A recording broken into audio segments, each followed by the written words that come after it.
here's what you need to know to get started with the Canon EOS 5D Mark IV. In the box, you'll find the camera, a battery, charger, strap, a software disk, a cable protector, a USB cable, iCup, and a hefty user manual. We'll walk you through setup and recommend some accessories that will help you get the most out of this camera.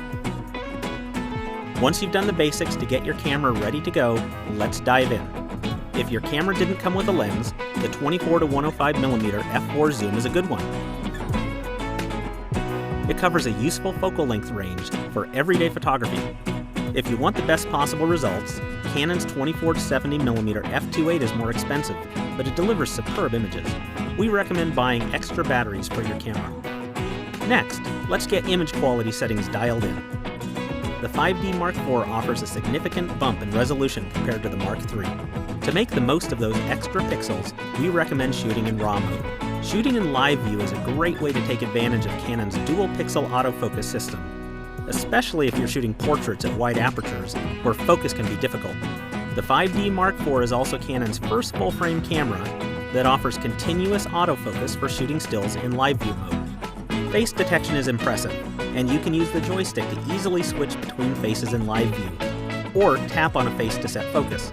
Setting focus in any mode is easy using the rear touchscreen, and the 5D Mark IV can even track moving subjects during video recording.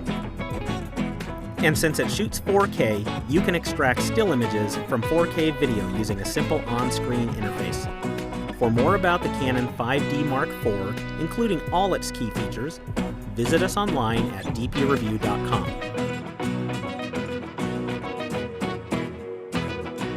This is Goethe, and this is her father Bosho. They live here in the town of Molonat, along Croatia's Dalmatian coast just south of Dubrovnik. Dubrovnik is an ancient walled city, situated along the rolling green hills of olive trees and the clear blue water of the Adriatic Sea. It is straight from the scenes of Game of Thrones, both literally and figuratively. Goethe and her family run a bar in the old town of Dubrovnik, featuring wines from their family's vineyard and winery.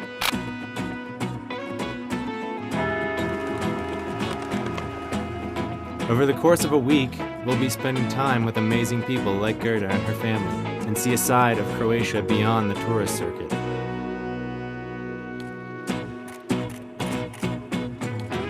While here, we'll be shooting stills and video on the new Canon 5D Mark IV and diving into how I approach my work as an adventure travel photographer. So join me, photographer Max Lowe, as we explore Croatia's Dalmatian coast with the Canon EOS 5D Mark IV.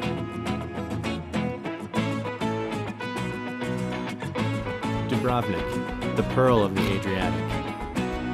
As the largest city along the southern coast of Croatia, it's a thriving hub of tourism, its port basically serving as a parking lot for luxury cruise liners. But 20 years ago, things were different. Following the breakup of former Yugoslavia, a series of conflicts spread through the region, igniting long-standing ethnic tensions. Dubrovnik narrowly escaped destruction, its walls repeatedly shelled. Today, Dubrovnik has made a stark rebound. Within the ancient walls, tourists mix with the locals in labyrinthine alleys and grand plazas. It is, to say the least, a great place to take photos.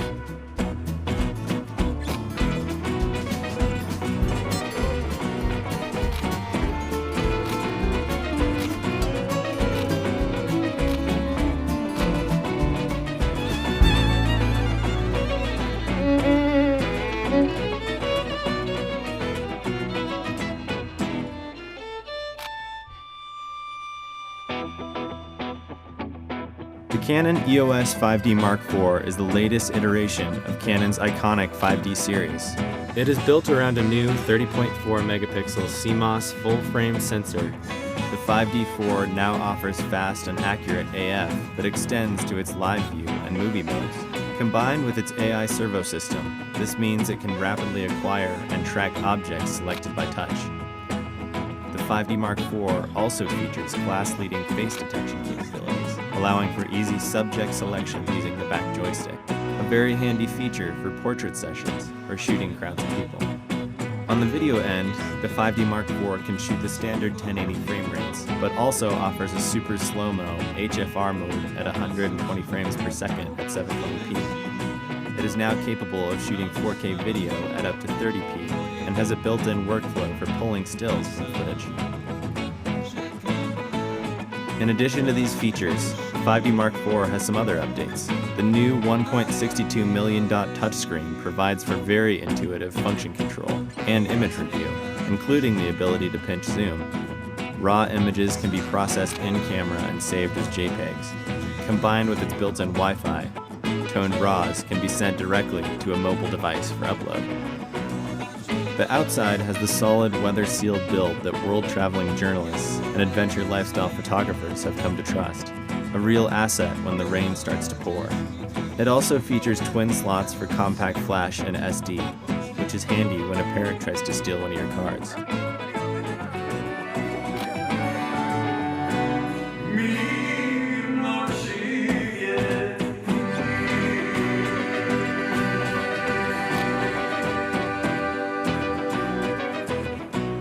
Thank you very much. Thank you.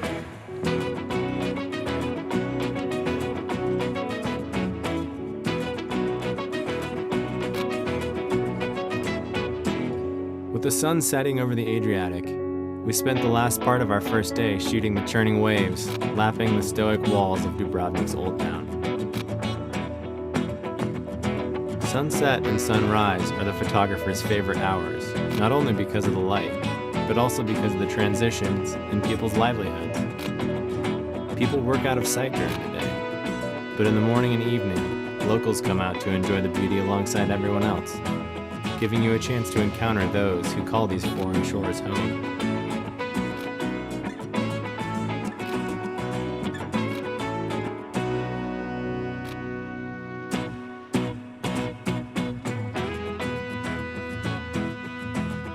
Croatia's Dalmatian coast is comprised of over 1,000 islands. One of the most populated is Korčula, about an hour's drive north of Dubrovnik. To reach the island, you take a short ferry ride.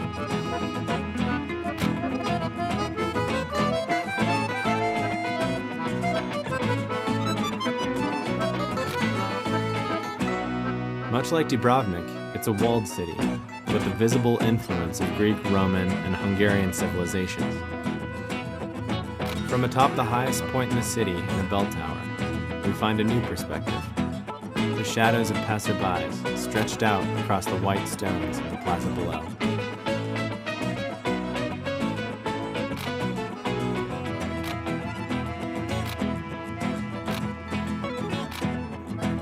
Korčula, like Dubrovnik, is where everyone goes. We were looking for something a little bit different though. So we roamed around for a while, looked at a map, drove down a random road that dead-ended into a small bay, and met these two, Felipe and Ivica. Alongside Felipe and Ivica, we got a first-hand look at a small artesian oyster farm. We're gonna see mussel and oysters farm first. Here, on these barrels, which are used for hanging a big rope, on which we hang the previously prepared mussels and oysters.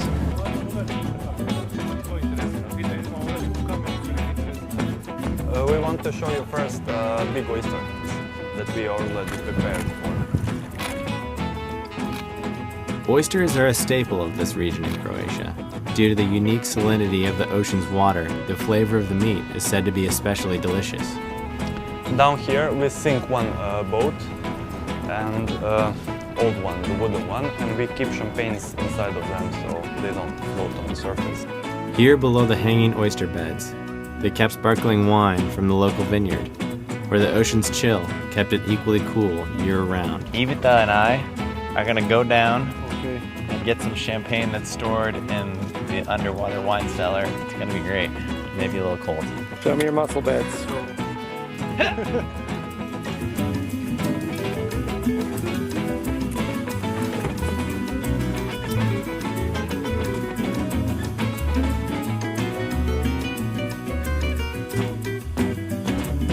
He's diving, getting the bottles from the boat. Did I repeat correctly? So. It's good, it's good. Awesome, thanks, man.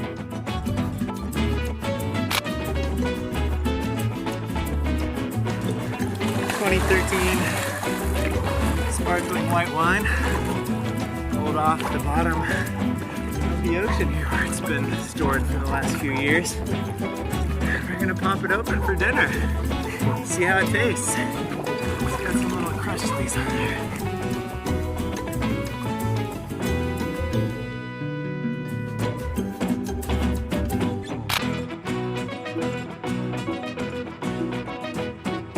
Naturally, we wanted to get a taste of the sea's bounty. So clad in his finest red mankini, Evita pulled in a haul of oysters that were ready for shucking. Using the lowering sun, I was able to make some great backlit environmental portraits of him at work.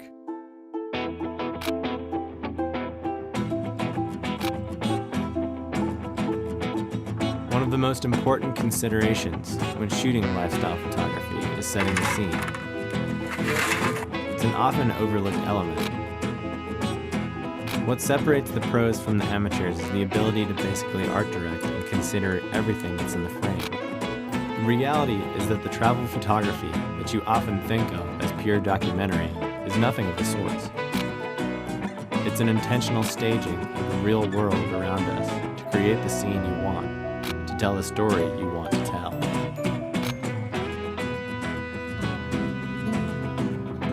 With our catch in hand, it was time for dinner.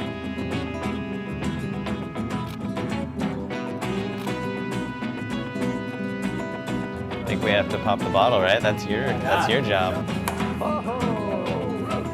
I think I got that.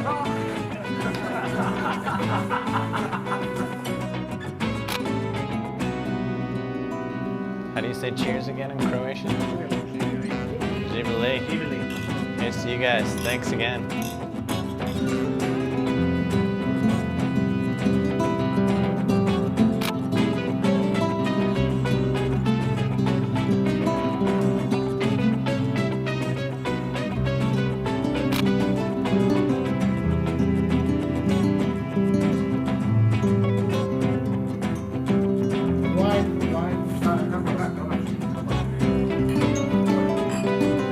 This experience, getting a taste of local seafood pulled from the ocean before our eyes, and rubbing elbows with a family making a life they love in this amazing place, was possible only because we turned our eyes from the beaten path and went out on a limb to trust the warmth of strangers. If I was going to live in Croatia, I would live here, I think. Who knows, maybe I will someday. We can't rule it out.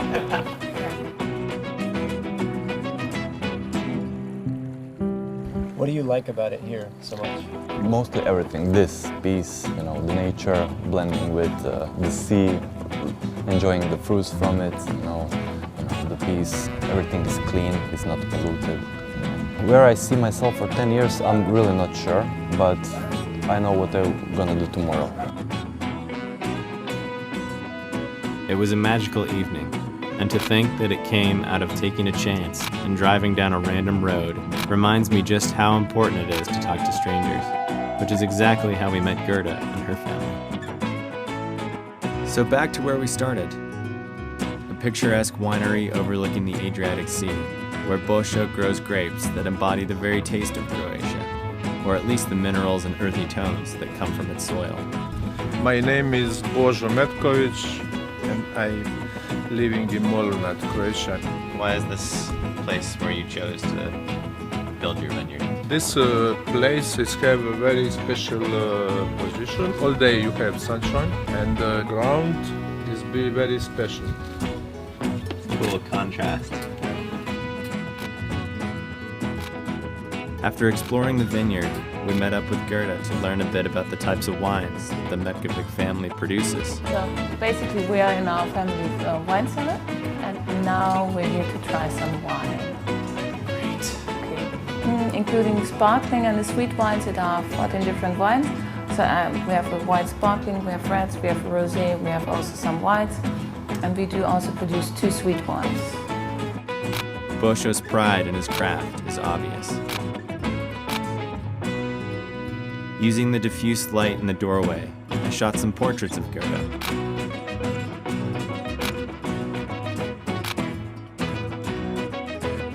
Then it was time for more food at the family's restaurant alongside the lapping ocean, where Gerda's sister, an award-winning chef, runs the show.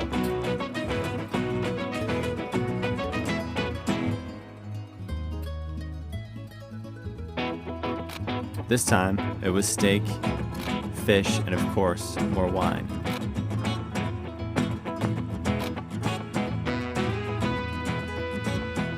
Before we left, we gathered everyone for a family photo.